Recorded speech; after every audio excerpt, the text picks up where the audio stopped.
Think and Grow Rich by Napoleon Hill. This classic motivational book was written in 1937 at the end of the Great Depression, before jet travel, before cell phones, before email, before TV. While many of the references are dated, the principles outlined by the author are nevertheless timeless. Author's Preface. In every chapter of this book, mention has been made of the money-making secret which has made fortunes for more than 500 exceedingly wealthy men, whom I have carefully analyzed over a long period of years. The secret was brought to my attention by Andrew Carnegie more than a quarter of a century ago. The canny, lovable old Scotsman carelessly tossed it into my mind when I was but a boy. Then he sat back in his chair with a merry twinkle in his eyes and watched carefully to see if I had brains enough to understand the full significance of what he had said to me. When he saw that I had grasped the idea, he asked if I would be willing to spend 20 years or more preparing myself to take it to the world, to men and women who, without the secret, might go through life as failures. I said I would, and with Mr. Carnegie's cooperation, I have kept my promise. This book contains the secret, after having been put to a practical test by thousands of people in almost every walk of life. It was Mr. Carnegie's idea that the magic formula, which gave him a stupendous fortune, ought to be placed within reach of people who do not have time to investigate how men make money, and it was his hope that I might test and demonstrate the soundness of the formula through the experience of men and women in every calling. He believed the formula should be taught in all public schools and colleges, and expressed the opinion that if it were properly taught, it would so revolutionize the entire educational system that the time spent in school could be reduced to less than half. His experience with Charles M. Schwab and other young men of Mr. Schwab's type convinced Mr. Carnegie that much of that which is taught in the schools is of no value whatsoever in connection with the business of earning a living or accumulating riches. He had arrived at this decision because he had taken into his business one young man after another, many of them with but little schooling, and by coaching them in the use of this formula, developed in them rare leadership. Moreover, his coaching made fortunes for every one of them who followed his instructions. In the chapter on faith, you will read the astounding story of the organization of the giant United States Steel Corporation as it was conceived and carried out by one of the young men through whom Mr. Carnegie proved that his formula will work for all who are ready for it. This single application of the secret by that young man, Charles M. Schwab, made him a huge fortune in both money and opportunity. Roughly speaking, this particular application of the formula was worth $600 million. These facts, and they are facts well known to almost everyone who knew Mr. Carnegie, give you a fair idea of what listening to this book may bring you, provided you know what it is that you want. Even before it had undergone 20 years of practical testing, the secret was passed on to more than 100,000 men and women who have used it to their personal benefit, as Mr. Carnegie planned that they should. Some have made fortunes with it. Others have used it successfully in creating harmony in their homes. A clergyman used it so effectively that it brought him an income of upwards of $75,000 a year. Arthur Nash, a Cincinnati tailor, used his near-bankrupt business as a guinea pig on which to test the formula. The business came to life and made a fortune for its owners. It is still thriving, although Mr. Nash has gone. The experiment was so unique that newspapers and magazines gave it more than $1 million worth of laudatory publicity. The secret was passed on to Stuart Austin Weir of Dallas, Texas. He was ready for it. So ready that he gave up his profession and studied law. Did he succeed? That story is told too. I gave the secret to Jennings Rudolph the day he graduated from college, and he has used it so successfully that he is now serving his third term as a member of Congress, with an excellent opportunity to keep on using it until it carries him to the White House. While serving as advertising manager of the LaSalle Extension University, when it was little more than a name, I had the privilege of seeing J.G. Chapline, president of the university, use the formula so effectively that he has since made the LaSalle one of the great extension schools of the country. The secret to which I refer has been mentioned no fewer than 100 times throughout this book. It has not been directly named, for it seems to work more successfully when it is merely uncovered and left in sight, where those who are ready and searching for it may pick it up. That is why Mr. Carnegie tossed it to me so quietly without giving me its specific name. If you are ready to put it to use, you will recognize this secret at least once in every chapter.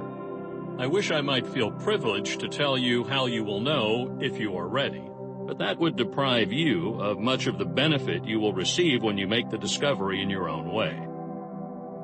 While this book is being written, my own son, who was then finishing the last year of his college work, picked up the manuscript of Chapter 2, read it, and discovered the secret for himself.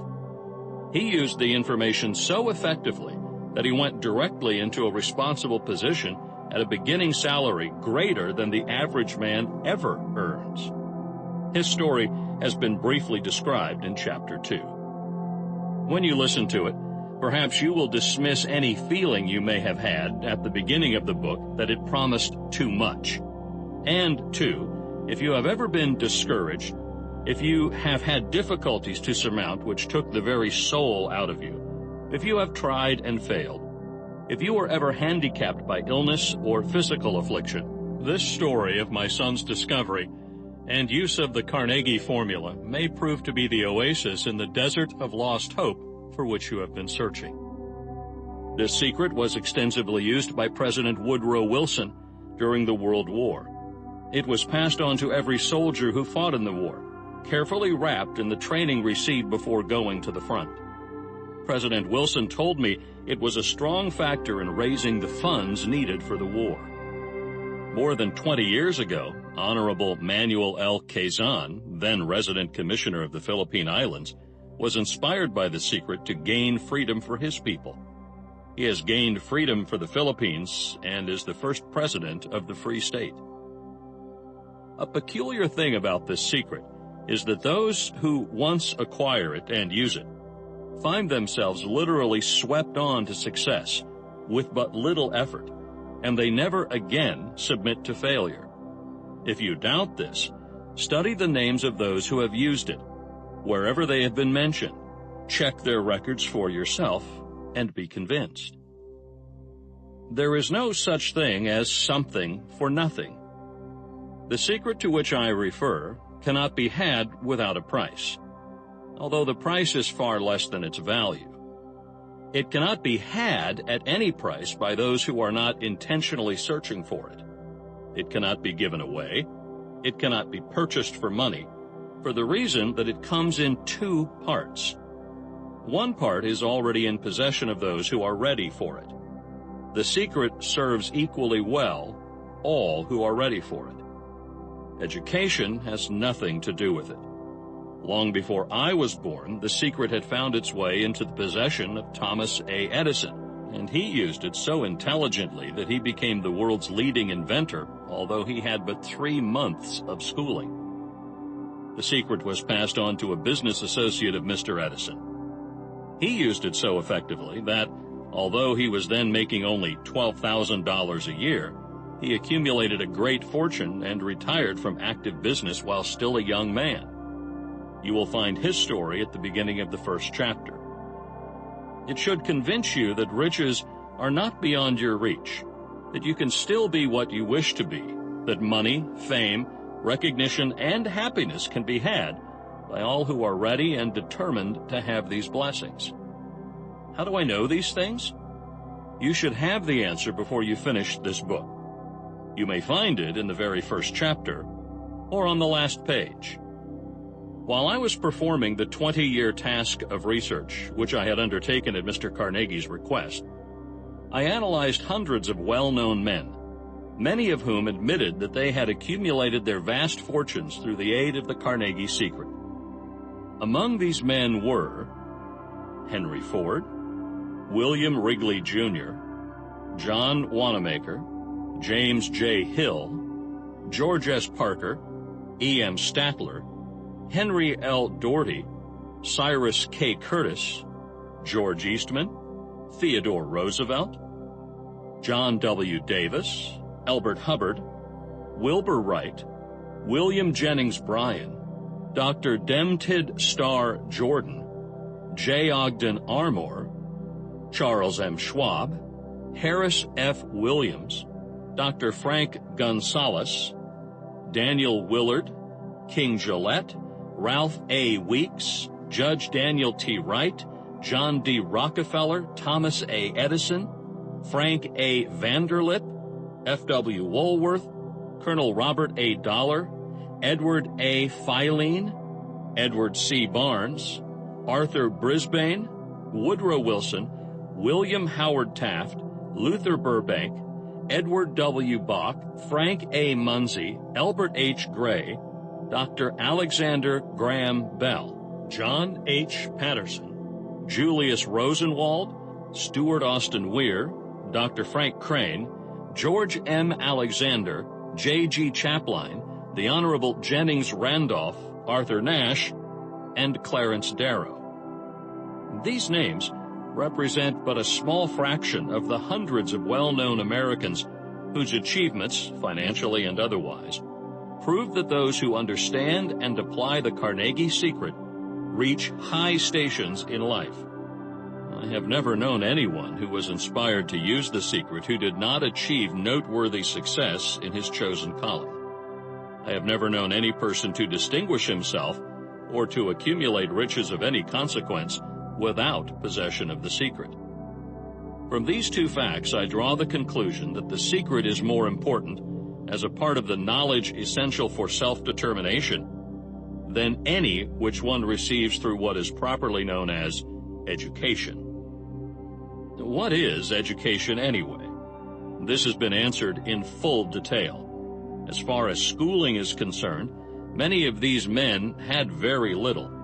John Wanamaker once told me that what little schooling he had, he acquired in very much the same manner as a modern locomotive takes on water, by scooping it up as it runs. Henry Ford never reached high school, let alone college. I'm not attempting to minimize the value of schooling, but I am trying to express my earnest belief that those who master and apply the secret will reach high stations, accumulate riches, and bargain with life on their own terms, even if their schooling has been meager. Somewhere, as you listen, the secret to which I refer will jump from the page and stand boldly before you, if you are ready for it. When it appears, you will recognize it. Whether you receive the sign in the first or the last chapter, stop for a moment when it presents itself and turn down a glass, for that occasion will mark the most important turning point of your life. We pass now to Chapter 1, and to the story of my very dear friend, who has generously acknowledged having seen the mystic sign, and whose business achievements are evidence enough that he turned down a glass. As you listen to his story, and the others, remember that they deal with the important problems of life, such as all men experience. The problems arising from one's endeavor to earn a living, to find hope, courage, contentment, and peace of mind, to accumulate riches, and to enjoy freedom of body and spirit. Remember, too, as you go through the book, that it deals with facts and not with fiction, its purpose being to convey a great universal truth through which all who are ready may learn, not only what to do, but also how to do it, and to receive as well the needed stimulus to make a start. As a final word of preparation, before you begin the first chapter, May I offer one brief suggestion which may provide a clue by which the Carnegie secret may be recognized?